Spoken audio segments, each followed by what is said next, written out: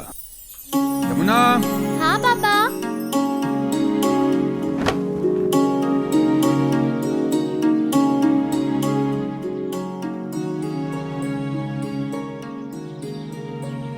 मंदिर के लिए देरी हो रही है, कहाँ हो?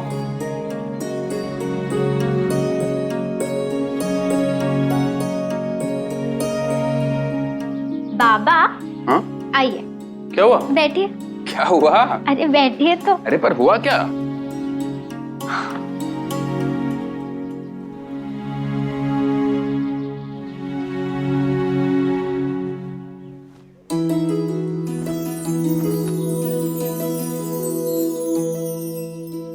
शादी करके एक दिन चले जाना है तुझे, फिर कौन पहनाएगा मुझे ये हर दिन? यमुना, रसोई में जो काम बाकी है पूरा कर ले बेटा, जा। हो आई। जा। शादी करके चले जाना है, कोई रिश्ता तय होगा तब ना। क्यों? तुम्हारी मौसी के जान पहचान में है ना कोई, तुमने कहा था ऐसा। यमुना की शादी की उम्र बीतती जा रही, इसीलिए ये रिश्ता तो हाथ से चला गया। लेकिन अगर ऐसा ही चलता रहा तो कौन करेगा हमारी यमुना से शादी?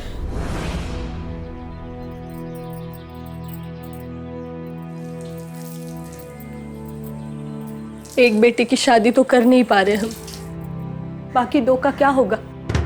ब्याह के खर्चे के लिए आपको भी कुलकर्णी सरकार के पास उधार मांगने वैसे ही जाना पड़ेगा जैसे गांव के बाकी सब लोग जाते हैं। साईं कृपा से सब अच्छा ही होगा, विश्वास रखो। यही तो मैं आपको समझाना चाह रही। अगर आप ऐसे ही साईं साईं नाम का जप करते रहेंगे ना तो कुलकर्णी सरकार ठेंगा देंगे आपको। कैसी बातें कर रही हो तुम? आपके मन में साईं के लिए जितना भी प्रेम है ना, उसे अपने मन में ही रहने दीजिए। दुनिया वालों के सामने साईं से दूरी बनाए रखना ही उचित है। उनसे मिलना मिलाना बंद कर दीजिए आप। उनका क्या है, आज यहां तो कल कहीं और, ना आगे कोई ना पीछे।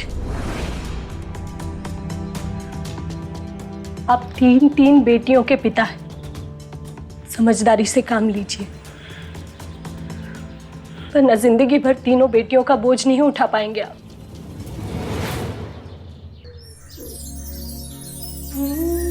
साईं,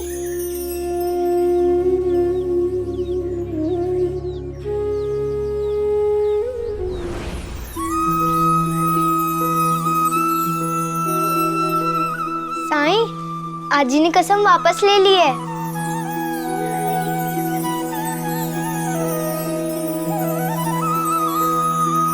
अब आई आपसे बात कर सकती है, मिल सकती है और आपको खुद खाना भी दे सकती है।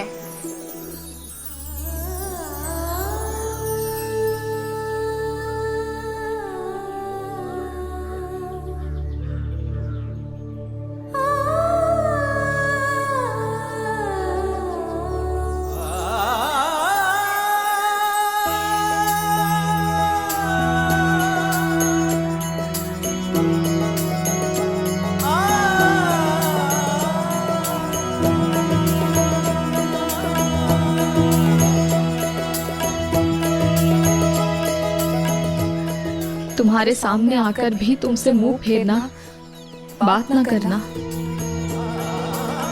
इस जीवन में इससे बड़ी सजा नहीं काटी है मैंने। बहुत दुख पहुंचाया ना मैंने तुम्हें। तुम झूठ बोल रही हो पायसा। मेरे साथ ना होते हुए भी हर पल तो तुम मेरे साथ थी।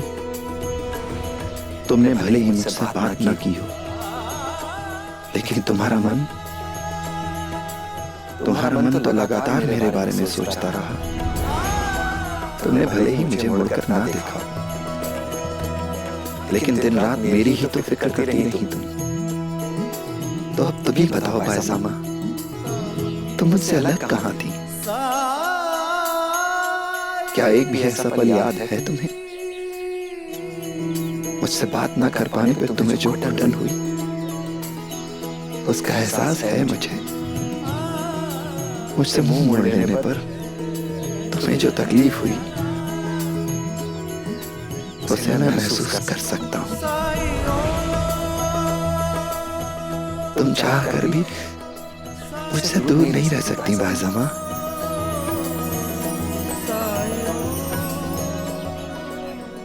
हे पांडुरंगा, ये आए भी ना, तुमसे नहीं मिलती है तो रोती है, अब मिल गई तो भी रो रही है।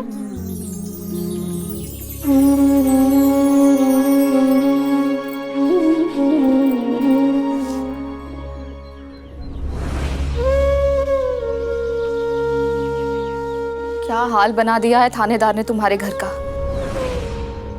सच क्यों नहीं देख पाते हैं ये लोग। सब इंसान हैं बाज़मा, सबकी अपनी अपनी कमजोरियां हैं। सच को देखना और उसे पहचानने में फर्क होता है। पहचान कर उसे मान लेना वो सबसे मुश्किल। वो लोग ये नहीं समझते हैं कि इन सब बातों में वो अपना कीमती समय खो रहे हैं। चलो छोड़ो, तुम बैठो, मैं तुम्हें खाना परोसती हूँ। हाँ, आई ने वो सारे पकवान बनाए जो आपको पसंद है। मुझे मोटा करने का इरादा है बाज़मा का। हाँ, यही समझ लो। अब बैठो, चलो। परेशान होने से कोई लाभ नहीं, रिश्ता हो जाएगा। आप तो ऐसे कह रहे हैं जैसे लड़का आपके बगल में ही है। अरे कुछ ऐसे ही समझ लीजिए। अगर आप यहाँ ना आते तो मैं आपके वहां आने ही वाला था आपसे मिलने। हमारे एक परिचित है, यमुना के रिश्ते की बात की है मैंने उनसे। सच? कौन है? कैसा परिवार है?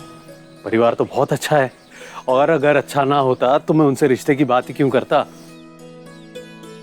तालुका के नामी व्यापारी हैं।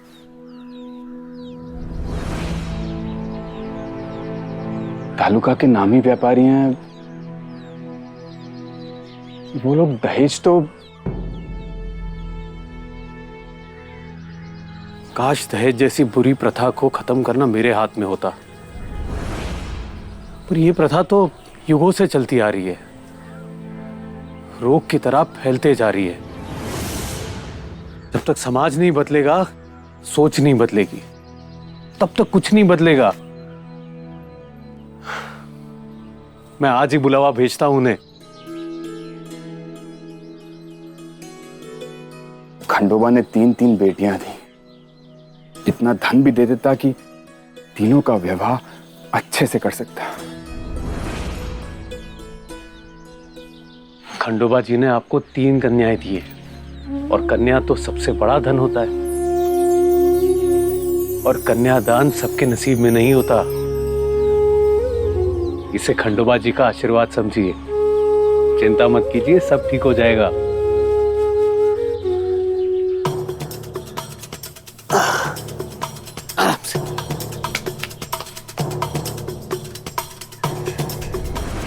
रात भर रस्सी से बांध कर रखने के बाद अब अकल ठिकाने आ गई होगी वहीनी की। खुद को बहुत होशियार समझती है ना, अब समझ में आएगा।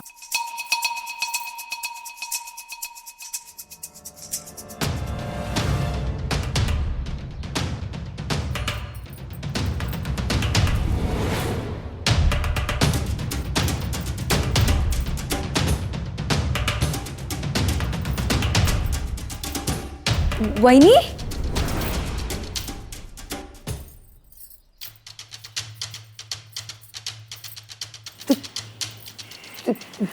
तुम वहां थी ना? किसने छोड़ा तुम्हें? ये रस्सी किसने खोली तुम्हारी? मेरे स्वामी ने। मैं आपके लिए कुछ खाने के लिए लाती हूँ। हाँ,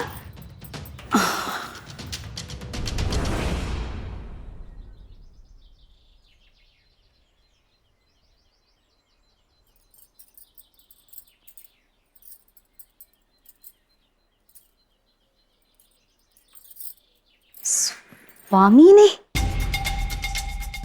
मतलब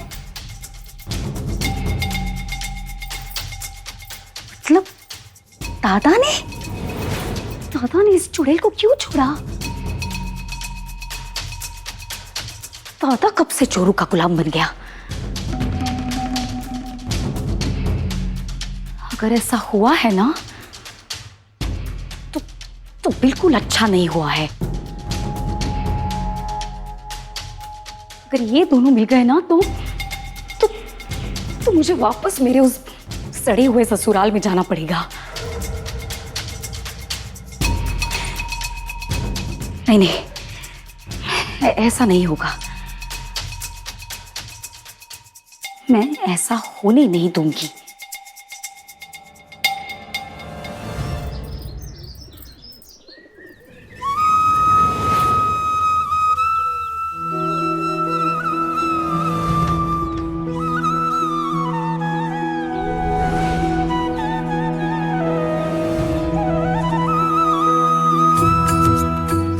आज तुम मेरे घर नहीं, मैं तुम्हारे घर आई हूं। एक माँ आई है अपने बेटे के घर, उसे अपने हाथों से खाना खिलाने।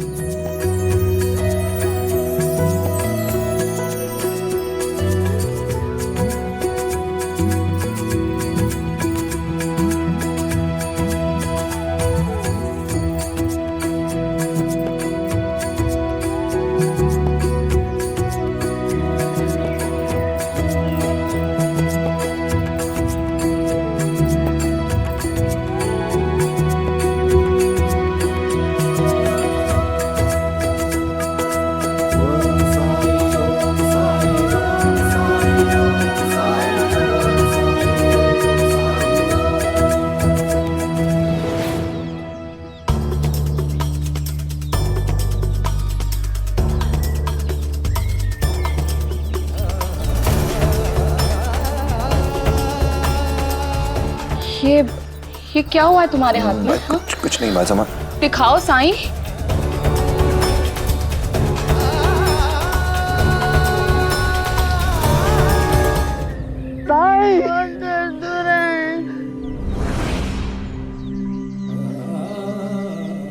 साईं, उसे गोद से उतारो और जमीन पर सीधा लिटा दो। नहीं नहीं नहीं करो। हाँ बेटा, बेटा अगर इलाज नहीं करवाओगे तो ठीक कैसे होगे?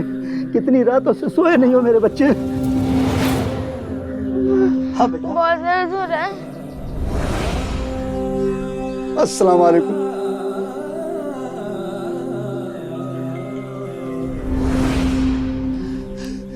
मैं उस्मान पूरे शिरडी में ढूंढा तो लोगों ने बताया कि आप यहाँ मिलेंगे, इसलिए बच्चे को यहाँ ले आया।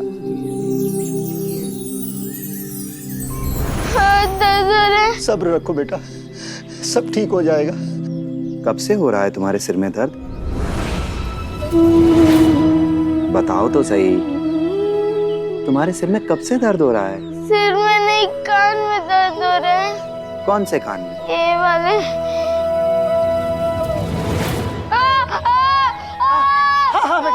बहुत दर्द हो रहा है। अगर मैं तुमसे कहता कि अपना कान आगे करो, तकलीफ के डर से तुम मेरी बात नहीं मानते। अगर मेरी बात का बुरा लगा हो तो अपना दोस्त समझ के मुझे माफ कर देना। जैसे जैसे तुम्हारा दर्द कम होगा, मुझसे तुम्हारी नाराजगी भी धीरे धीरे कम होती जाएगी। अबू, सच में दर्द बहुत कम हो रहा है।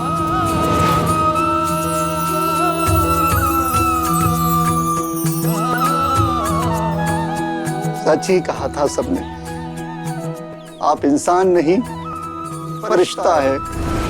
फरिश्ता तो हर इंसान होता है किसी न किसी के लिए। जैसे आप अपने बच्चे को लाए, इतनी दूर मुझे ढूंढते ढूंढते।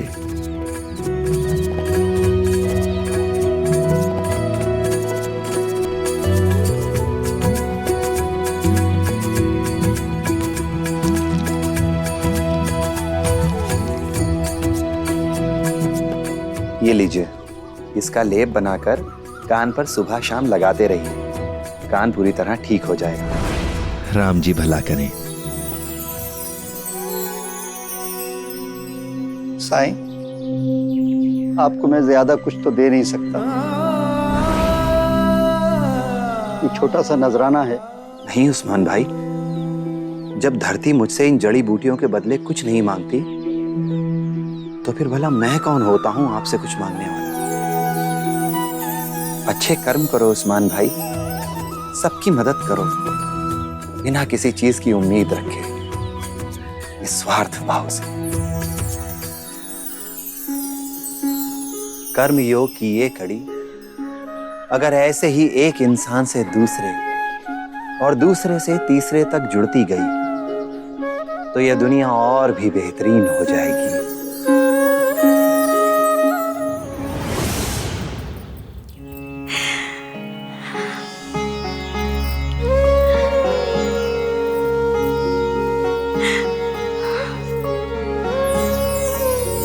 मैं खुद भी नहीं जानती कल रात क्या हुआ, कैसे मेरी रस्सी खुल गई और मैं उस कमरे से बाहर आ गई। ये तो कोई चमत्कार ही था, और ऐसे चमत्कार तो आप ही करते हैं। आप ही तो हैं इस पूरे जगत के पालनहार, है ना स्वामी? राम कृष्ण हरि राम कृष्ण हरि राम कृष्ण हरि राम कृष्ण राम कृष्ण हरि राम कृष्ण हरि राम कृष्ण हरि। अरे ये आप लोग क्या कर रहे हो? मत ले जाओ सामान। अरे आप कुछ कहते क्यों नहीं? देखो हमारा सामान लेके जा रहे हैं, चलिए ना, कुछ बोलिए ना, क्यों चुप है आप? कुलकर्णी सरकार से कर्ज लिया था, चुका तो दिया ना इतने सालों से, फिर ये सब क्यों? जो चुकाया था वो ब्याज था, असल नहीं भरोगे तो उसका नुकसान क्या सरकार उठाएंगे? ए, चलो जल्दी जल्दी। असल तो हमने भर दिया ना, हिसाब तो समझा दो। हिसाब समझाओ हैं? पंता जी वो कुछ पूछ रही हैं, उसका जवाब नहीं देंगे? ए फकीर, बीच में मत बोल। सरकार के काम में कोई दखल दे ये ना कुलकर्णी सरकार को अच्छा लगता है और ना ही मुझे। पंता जी मैं तो सिर्फ इतना कह रहा था कि उन्होंने जो सवाल पूछा है उसका जवाब दे दीजिए। ये क्या जवाब देंगे? ये लोग तो हमें ठग रहे हैं। बेटी के ब्याह के लिए कर्ज लिया था, बरसों से चुका रहे हैं, और ये कह रहे हैं कि ब्याज था। लाद लिया सारा सामान, चलो चलो, सरकार राह देख रहे होंगे। चलो चलो चलो, इनका हिसाब तो दे दीजिए। हिसाब? ये तो है हिसाब बैलगाड़ी पे। चलो चलो अंता जी।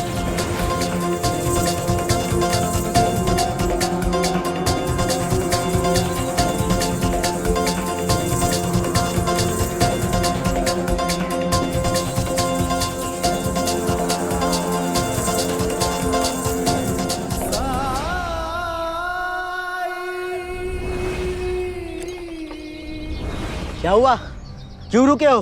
बारी सामान बेल्ट खींच नहीं पा रहे। अंता जी मदद करो।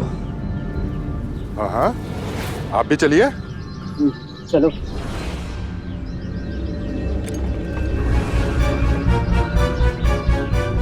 बंता जी थोड़ा सामान लौटा दे क्या? हाँ, इतना सामान देकर सरकार की तो बादशाह खिल जाएंगी। खींचो खींचो। अंता जी हाँ, वो रस्सी ले लो। हाँ।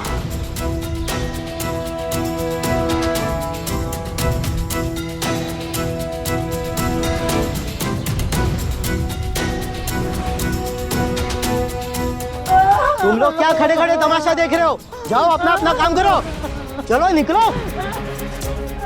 अंता जी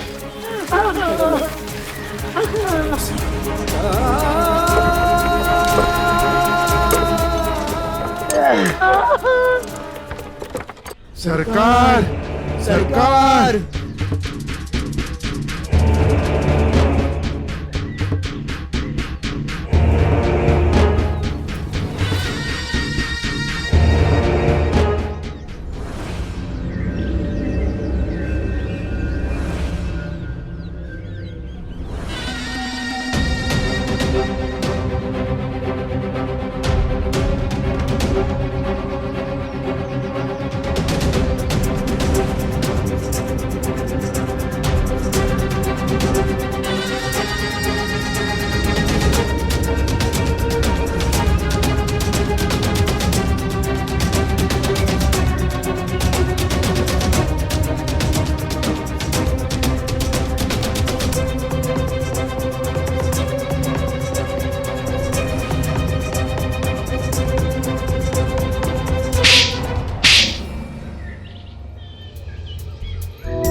ये क्या लाए तुम दोनों?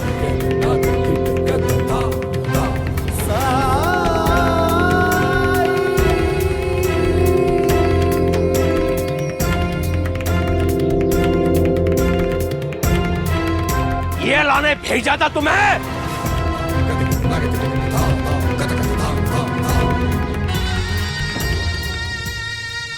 इस मायावी ने बैलगाड़ी पता नहीं कब।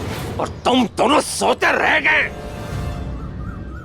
नहीं, जगे हुए थे दोनों और पूरी मेहनत से खींचते रहे। गलती बस इतनी की कि एक बार भी पलटकर ये नहीं देखा कि जिसे खींच रहे हैं वो सही है या गलत।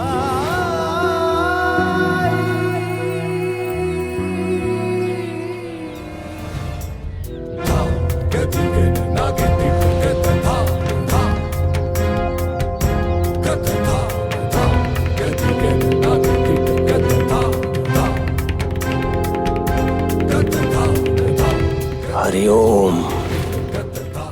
तुम्हारा ये तंत्र मंत्र वाला कार्य है ना, उसे गांव के अनपढ़ गवार लोग चमत्कार मान के चकित होते होंगे, कुलकर्णी सरकार नहीं। आप मुझसे इतना गुस्सा क्यों रहते हैं? नहीं नहीं, घृणा घृणा करता हूं मैं तुझ जैसे पाखंडियों से। समझ ही नहीं आते तुझ जैसे लोग। घृणा और समझ में बड़ा ही अजीब रिश्ता है। जब तक घृणा रहती है समझ काम नहीं करती, और घृणा के दूर होने के लिए समझ का आना भी बहुत जरूरी है।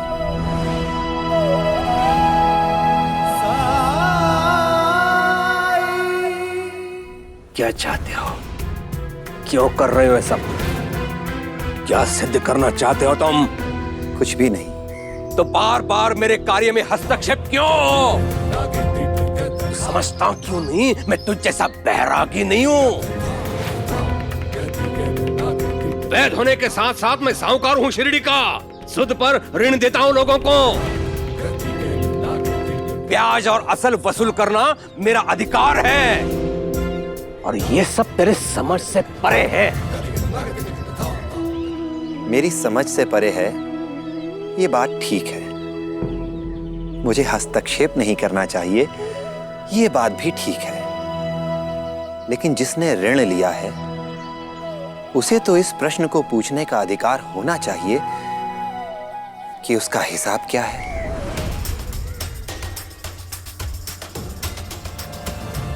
प्रश्न?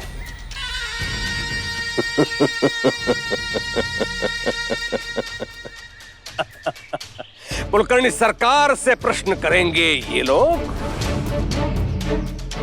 प्रजा राजा से प्रश्न करेगी। मेरी कृपा पर, मेरी दया पर पलने वाले ये लोग मुझसे प्रश्न करेंगे। मुझसे ऋण ले लेकर अपना घर चलाने वाले ये अनपढ़ लोग। यदि प्रजा अनपढ़ हो तो ये दोष प्रजा का है या राजा का? यदि प्रजा ऋण ले लेकर अपना जीवन चला रही हो तो ऋणी कौन हुआ? प्रजा या राजा? लो अब तू सिखाएगा मुझे मेरा दायित्व। मैं बताता हूं मेरा दायित्व क्या है। मेरा दायित्व है शिरडी को तुझसे मुक्ति दिलाना। बात उड़ रहा है ना? समय आने दे, मैं स्वयं छोड़ने आऊंगा तुम्हें शिरडी से बाहर।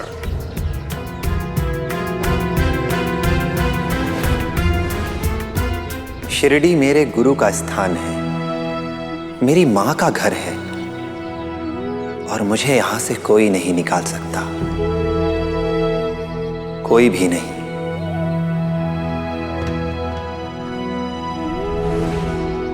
दरारें आ रही हैं, जितना जल्दी भर लेंगे घर उतना ही मजबूत रहेगा। आप कहें तो मैं मदद कर दूं। सुन, शिरडी मेरा घर है, उसकी सुरक्षा मैं स्वयं कर सकता हूं। हरिओम। शिरडी हम सबका घर है और इसे मजबूत करने के लिए सबको साथ आने की जरूरत है। प्रजा को, आपको, मुझे, हम सबको।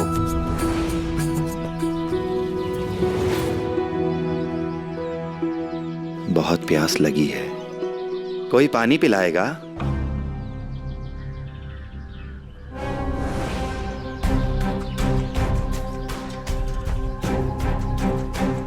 मेरी चौखट पे आया है तू, पानी तो तुझे पिलाना पड़ेगा।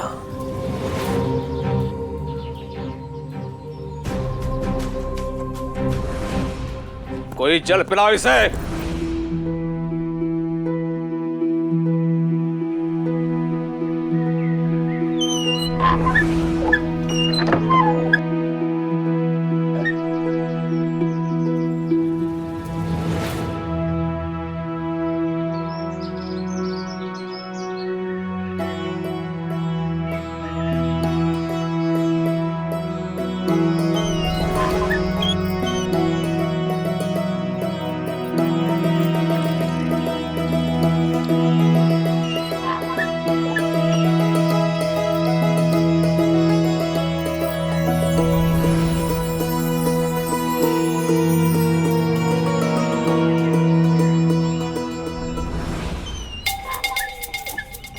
दादा, देखा कैसे दौड़ के गई है उस पाखंडी को पानी पिलाने के लिए, जैसे वो आपका दुश्मन नहीं, कोई लंगोटिया मित्र हो।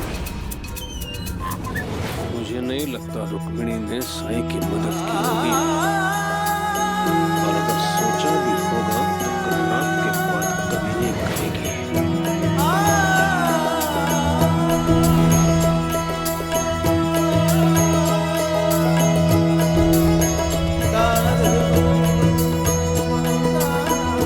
राम कृष्ण हरि,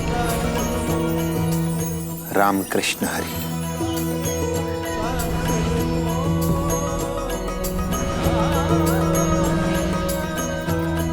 तो कल रात जो चमत्कार हुआ वो साईं ने मेरी तकलीफ दूर की। हाँ, और ये घाव आपके हाथों पर?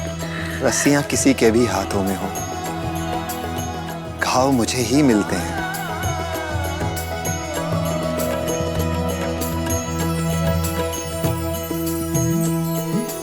राम कृष्ण हरि, राम कृष्ण हरि।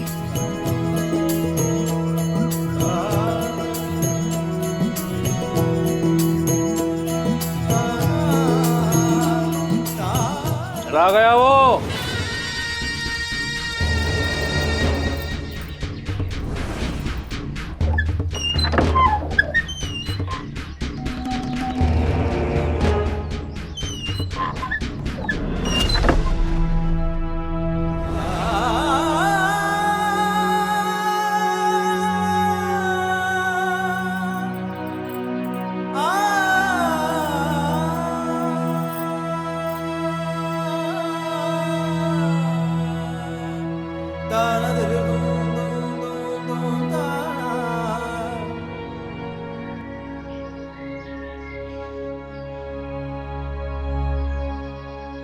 अच्छा अप्पा, मैं चलता हूँ।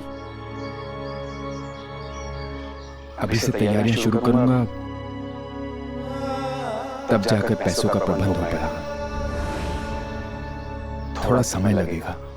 आप इतने चिंतित क्यों हैं? सब ठीक हो जाएगा।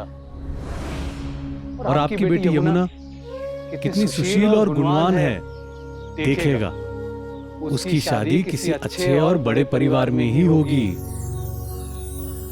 सही कह रहे हैं ये। यमुना के लिए लड़का ढूंढने में कोई मुश्किल नहीं होगी। देखिए फायजा कितना खुश है अपने बेटे साई से मिलकर। आने कसम जो वापस ली है। हाँ बाबा, आज तो आई ने अपने सामने बिठाकर साई को खाना खिलाया है। अरे वाह, अच्छा मैं चलता हूँ। रुकिए महालसापति जी, मुझे आप दोनों से एक जरूरी बात करनी है, साईं के बारे में। साईं के बारे में? हाँ काका, बहुत सारे निशान देखे आज साईं के हाथों में, नीले काले निशान। क्या हुआ? साईं बताता कहाँ है। देखकर तो ऐसा लगा जैसे किसी कीड़े ने काटा है। अब सोता भी तो खंडर में जमीन पे है, फिर ऐसा ही होगा ना। इसलिए मैंने सोचा है कि अगर हम साईं के सोने के लिए कोई पलंग का इंतजाम कर दे तो। बिल्कुल, तो फिर आज ही चलते हैं खंडर। पलंग कहाँ और कैसे लगाना है ये भी देख लेंगे। मेरे एक मित्र है नाना साहब, वो लकड़ियों का बंदोबस्त कर देंगे।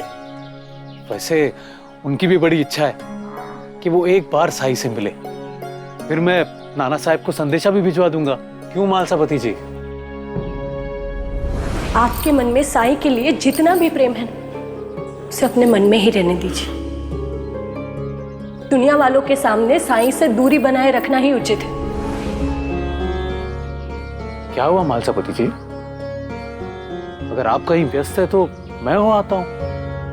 अरे नहीं नहीं, मैं कहीं भी व्यस्त नहीं हूं। मैं चलूंगा ना आपके साथ।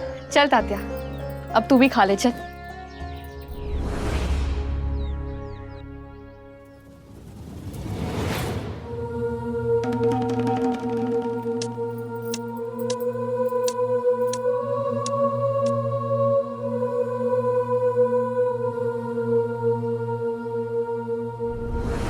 सरकार,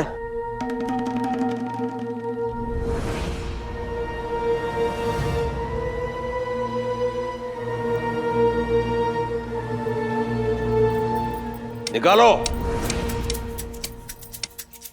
सबका हिसाब निकालो। जिसका एक आना भी शेष है, आज सबका हिसाब कर देंगे। बता देते हैं असल और ब्याज में अंतर। सरकार। कराए घनश्याम से वसूली? नहीं हुआ सरकार। नहीं हुआ का क्या अर्थ है? सरकार, घनश्याम ने कहा कि उसने असल और ब्याज दोनों चुका दिया, अब उसका कुछ भी बाकी नहीं। उसका कुछ भी बाकी नहीं? ये उससे किसने कहा? वो बुढ़िया जिसका सामान लेने गए थे अंताजी पंताजी। वो समझाती फिरती है सबको कि अपना हिसाब अपने पास रखो। साईं के बताए रास्ते पर चलने के लिए भड़का रही सबको, पढ़ाई करो, जाहिल मत रहो। कहती है सब पढ़े लिखे होंगे तो कोई साहूकार उनके साथ बेईमानी नहीं कर पाएगा। हरिओम। सरकार को बेईमान कहा? देख रहे हो दादा, पहले गांव वालों को भरगलाना, फिर अपने आप को वैद कहना। ये सब कम था कि अब तुम्हारी साहूकारी पर भी प्रश्न उठा रहा है वो बैरागी। वो है कि तुम्हारे पीछे हाथ धोकर पड़ा है और तुम होके कुछ कर ही नहीं रहे।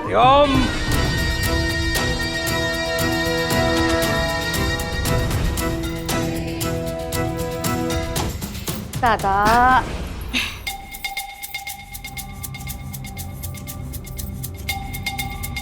थूक चाटे प्यास नहीं मिटती दादा। तुम्हें कोई बड़ा कदम उठाना पड़ेगा दादा। जय जय राम, जय जय राम, जय जय राम, जय जय राम, जय जय राम, जय जय राम, जय जय राम, जय जय राम, जय जय राम, जय जय राम, जय जय राम, जय जय राम, कृष्ण हरि, जय जय राम, कृष्ण हरि, जय जय राम, कृष्ण हरि, जय जय राम, कृष्ण हरि, जय जय राम, कृष्ण हरि, जय जय